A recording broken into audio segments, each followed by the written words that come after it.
मित्रों, जय हिंद जय भारत। मैं के शर्मा एडवोकेट अपने यूट्यूब चैनल कानून विद कृष्ण में आपका स्वागत करता हूं। मित्रों, चाहे केंद्र कर्मचारी हो चाहे राज्य कर्मचारी हो, जब भी उसके विरुद्ध कोई आपराधिक मुकदमा उसके डिस्चार्ज ऑफ ड्यूटी के दौरान दर्ज हुआ है या उसके विरुद्ध चलाया जाता है under the colour of his office, तो उसके विरुद्ध अभियोजन स्वीकृति निश्चित रूप से प्रदान की जाती है और आवश्यक भी है। लेकिन कई बार ऐसा होता है कि अभियोजन स्वीकृति जो प्रॉपर नहीं होती है, यानी कि कहें तो डिफेक्टिव सैंक्शन फॉर प्रोसिक्यूशन होती है या त्रुटिपूर्ण अभियोजन स्वीकृति होती है। तो जो ऐसे मामलों में जो ट्रायल जो चलता है वो अमान्य ट्रायल होता है, वो दूषित ट्रायल होता है और वो जो है उसकी कोई लीगल सेंटिटी नहीं होती है और जो डिफेक्टिव सैंक्शन फॉर प्रोसिक्यूशन उसका फ़ायदा हमेशा अभियुक्त को मिलता है। लेकिन इसके लिए हमको जो ड्यूरिंग ट्रायल या जब भी हमको मौका मिले तो हमें साबित करना पड़ेगा कि ये जो सैंक्शन फॉर प्रोसिक्यूशन जो अथॉरिटी द्वारा ग्रांट की गई है वो प्रॉपर नहीं है, वो डिफेक्टिव है। लेकिन इसके लिए हमें पता होना चाहिए कि कौन कौन से जो अभियोजन स्वीकृति है उसके क्या आवश्यक तत्व हैं और कौन सी अभियोजन स्वीकृति प्रॉपर नहीं है या वो डिफेक्टिव मानी जाती है। तो जो है पीसी एक्ट का सेक्शन 19 हो या 197 सीआरपीसी हो या अब जो 218 बीएनएसएस है, उसमें कहीं भी जो essential ingredients of sanction for prosecution है या आवश्यक तत्व हैं उसमें कहीं वर्णित नहीं किए गए। लेकिन ऑनरेबल सुप्रीम कोर्ट व विभिन्न जो हाई कोर्ट्स के जजमेंट्स हैं उसमें ये सिद्धांत प्रतिपादित किए गए हैं कि अभियोजन स्वीकृति के लिए क्या क्या आवश्यक तत्व होने चाहिए। यदि वो आवश्यक तत्व नहीं है तो डिफेक्टिव अभियोजन स्वीकृति मानी जाएगी, त्रुटिपूर्ण अभियोजन स्वीकृति मानी जाएगी और उसका फ़ायदा अभियुक्त को या लोक सेवक को मिलेगा और अंततः उसको बरी कर दिया जाएगा या उसको संदेह का लाभ दिया जाएगा या मामले को पुनः विचारण या अभियोजन स्वीकृति की पुनः विचारण हेतु भेजा जा सकता है। तो वो डिपेंड करता है कि क्या मामले के तथ्य और परिस्थितियाँ, it will depend upon the facts and circumstances of each case. तो जो सुप्रीम कोर्ट और various high courts, specially Rajasthan high court के जो डिफरेंट जजमेंट्स हैं उनके आधार पर जो डिफेक्टिव प्रोसिक्यूशन सैंक्शन माना गया है उसके बारे में हम बात करेंगे। तो मित्रों, जो सबसे पहला है कि स्वीकृति आदेश में एप्लीकेशन ऑफ माइंड स्पष्ट दिखना चाहिए। यानी कोई भी सैंक्शन फॉर प्रोसिक्यूशन उसमें लगता है कि जो माइंड का एप्लीकेशन नहीं हुआ कंपिटेंट अथॉरिटी द्वारा या सैंक्शनिंग अथॉरिटी द्वारा, या उसके जो लैंग्वेज है, उसके जो दस्तावेज है, उसकी जो भाषा है, उससे हम ये साबित कर पाते हैं कि जो एप्लीकेशन ऑफ माइंड नहीं हुआ है। तो मित्रों, ऐसी जो स्वीकृति होगी वो डिफेक्टिव सैंक्शन फॉर प्रोसिक्यूशन मानी जाएगी या त्रुटिपूर्ण अभियोजन स्वीकृति मानी जाएगी। दूसरा है अभियोजन स्वीकृति बिना कारण और बिना ये बताए कि किन दस्तावेजों पर विचार हुआ। मित्रों, अभियोजन स्वीकृति जब भी जारी की जाएगी तो उसमें निश्चित रूप से जो डॉक्यूमेंट्स जिनका उसने कंपिटेंट अथॉरिटी ने जो पेर्यूज़ किया या उनका अवलोकन किया या जिन पर विश्वास किया कि ऐसे ऐसे प्रथम दृष्टा जो है लोक सेवक के विरुद्ध मामला बनता है, उनका हवाला या उनका वर्णन या दिया जाएगा। जरूरी नहीं कि उनका जो डिटेल जो डिस्क्रिप्शन दिया जाए, लेकिन शॉर्ट में या समरी उनकी लिखी जाएगी किन किन दस्तावेजों पर अवलोकन किया और उसके बाद ये पाया गया। अगर ऐसा नहीं होता है तो जो अभियोजन स्वीकृति है वो त्रुटिपूर्ण या डिफेक्टिव मानी जाएगी और ट्रायल जो है विशिएट हो जाता है। तीसरा मित्रों आता है कि दबाव में अभियोजन स्वीकृति जारी की गई। यदि सैंक्शनिंग अथॉरिटी ये नियम है और ये प्रतिपादित सिद्धांत है, ये वेल सेटल्ड प्रिंसिपल है कि अभियोजन स्वीकृति इंडिपेंडेंट अपना माइंड अप्लाई करेगी, without any fear and pressure वो मटेरियल को कंसीडर करेगी और उसके बाद वो अभियोजन स्वीकृति पर अपनी जो है स्वीकृति या अस्वीकृति जो भी है वो उसके विवेक पर डिपेंड करता है। It is totally A डिस्क्रिशनल remedy after exercising judicial mind on the material provided by the prosecution agency. लेकिन ऐसा लगता है कि जो उसमें दबाव में स्वीकृति दी गई है, दबाव में अभियोजन स्वीकृति को सैंक्शन किया गया है, तो वो त्रुटिपूर्ण मानी जाएगी। अगला मित्रों आता है कि रिकॉर्ड का अध्ययन करने का समय ही नहीं था। कई बार ऐसा होता है कि जो सैंक्शनिंग अथॉरिटी है उसके पास इतना टाइम ही नहीं होता कि वो रिकॉर्ड को पढ़े या वो देखें। जो कंसर्न क्लर्क या ओएस वगैरह होते हैं वो उनके सामने पुटअप करते हैं और वो रूटीन में सिग्नेचर करते हैं। तो अगर हम ऐसा साबित कर पाएँ या ऐसा क्रॉस एग्जामिनेशन में हम उससे उगलवा लें कि उसके पास सफिशिएंट टाइम नहीं था to go through the material provided by the prosecution, तो भी अभियोजन स्वीकृति जो है डिफेक्टिव होगी और वो त्रुटिपूर्ण मानी जाएगी। दूसरा मित्रों आता है कि अयोग्य अधिकारी द्वारा अभियोजन स्वीकृति देना। कई बार जो है इनकम्पिटेंट अथॉरिटी होती है, सैंक्शनिंग अथॉरिटी पर जिसने सिग्नेचर किए हैं, जिसने सैंक्शन फॉर प्रोसिक्यूशन अकॉर्ड किया है या स्वीकृति दी है, वो उसके लिए कंपिटेंट ही नहीं था।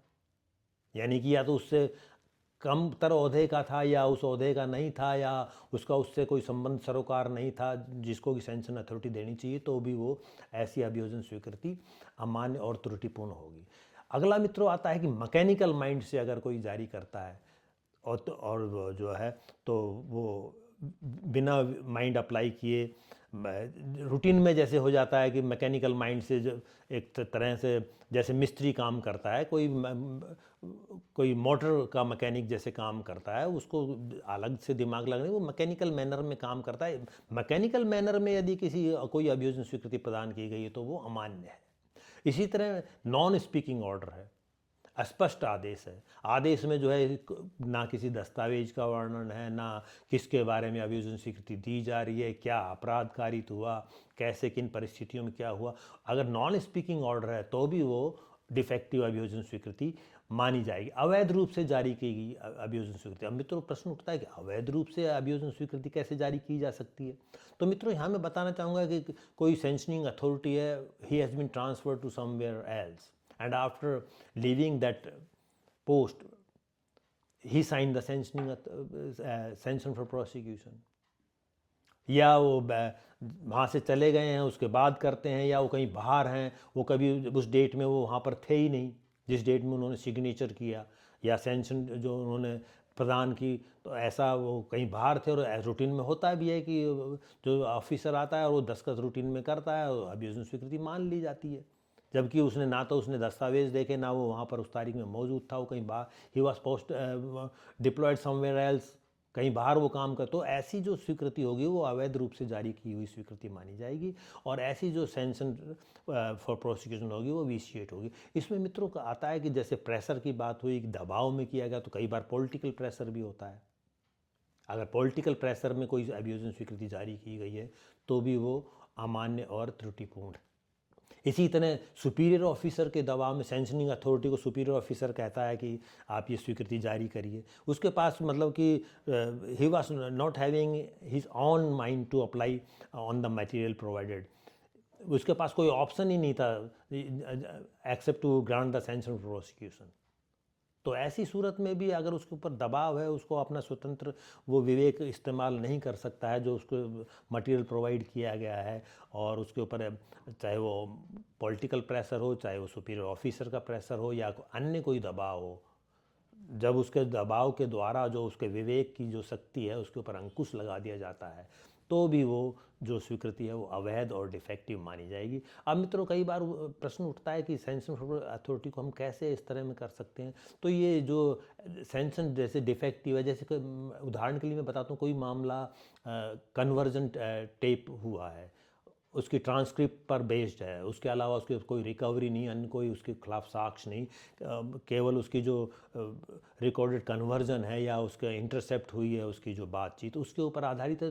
तो सैंक्शनिंग अथॉरिटी को जो उसकी ट्रांसक्रिप्ट या वो बातचीत का जो रिकॉर्ड ही उसको उपलब्ध नहीं कराया गया अभियोजन प्रोसिक्यूशन द्वारा या आईओ द्वारा, लेकिन सैंक्शन प्रोसिक्यूशन जारी कर दिया गया, तो उससे हम साबित कर सकते हैं कि sanction was granted without going through the relevant material.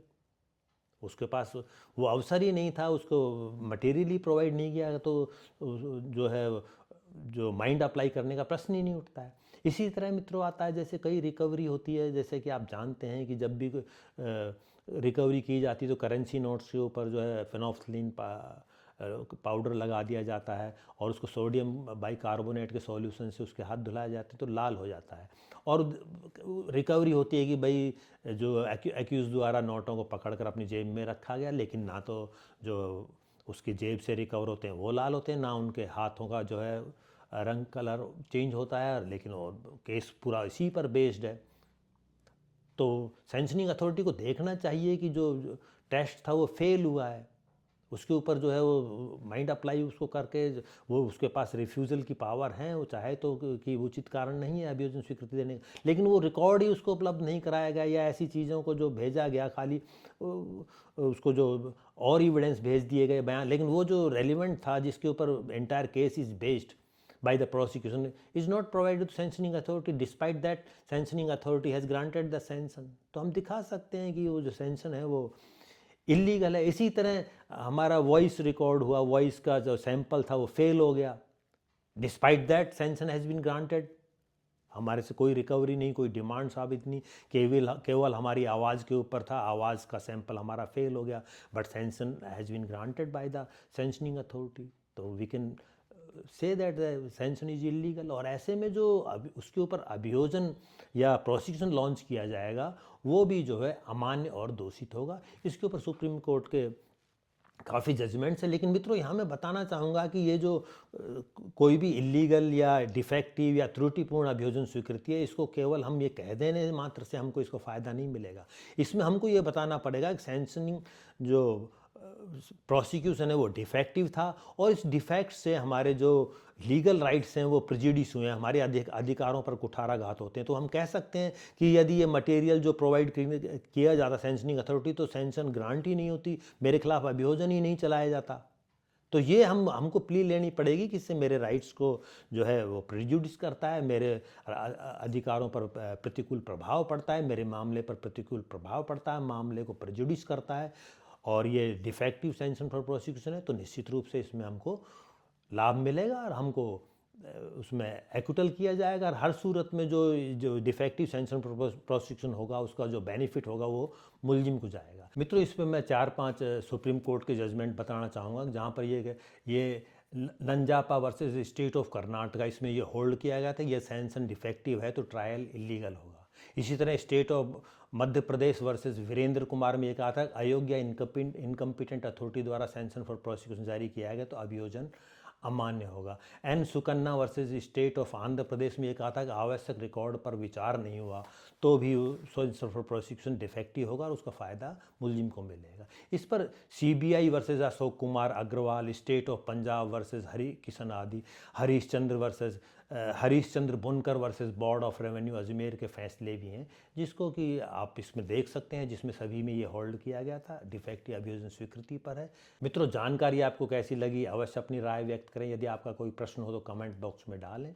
यदि आप जजमेंट्स को डिटेल में पढ़ना चाहते हैं तो 3 जजमेंट मैंने डिस्क्रिप्शन बॉक्स में लगाए हैं, वहाँ से आप पढ़ सकते हैं। वीडियो को लाइक व शेयर करें, चैनल को सब्सक्राइब करें। Thanks for watching. जय हिंद, जय भारत।